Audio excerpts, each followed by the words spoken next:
Hello, అరే మామ మీ సేవకోలో ఒకటి బండి ఇస్తావారా? బైకా పొద్దున్న మా డాడీ తీసుకెళ్ళిండ్రా. అవునా, సరేరా. నీ పొద్దున పొద్దున బైక్ కావన్నట్టు ఇంటికి.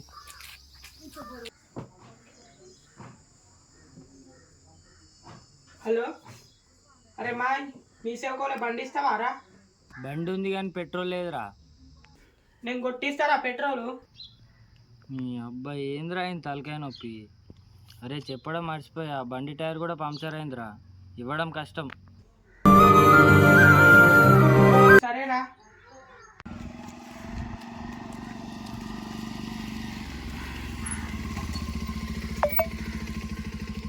అరే ఈ తమ్ముడు నేను చూసినట్టుంది. అరే తమ్ముడు, నువ్వు యూట్యూబ్లో వీడియోలు చేస్తావు కదా? అవునన్నా. ఇటు పోతున్నట్టున్నావు తమ్ముడు. రా తమ్ముడు దించేస్తా. మా ఫ్రెండ్స్ ఎంతమందిని అడిగినా బండి ఇవ్వలేడన్నా, నువ్వు అడగకుండా నేను లిఫ్ట్ ఇచ్చినావన్నా. థ్యాంక్స్ అన్నా. అరే యాప్రా, ఎటు పోతున్నావురా? మీ సేవకు. వాళ్ళ ఫ్రెండ్స్ని ఎవరిని అడిగినా బండి ఇవ్వలేరాట. నేను లిఫ్ట్ ఇస్తున్నా, తీసుకోతున్నాను ఇప్పటికి. నిన్ననే కదరా కొత్త బండి కొన్నది. కొత్త బండి కానీ ఖరాబ్ అవుతుందేమో అని. చాలు, నేను పోతాను అన్నయ్య, నేను పోతాను. నాకు ఇది వద్దన్నయ్య, నేను పోతాను అన్నయ్య.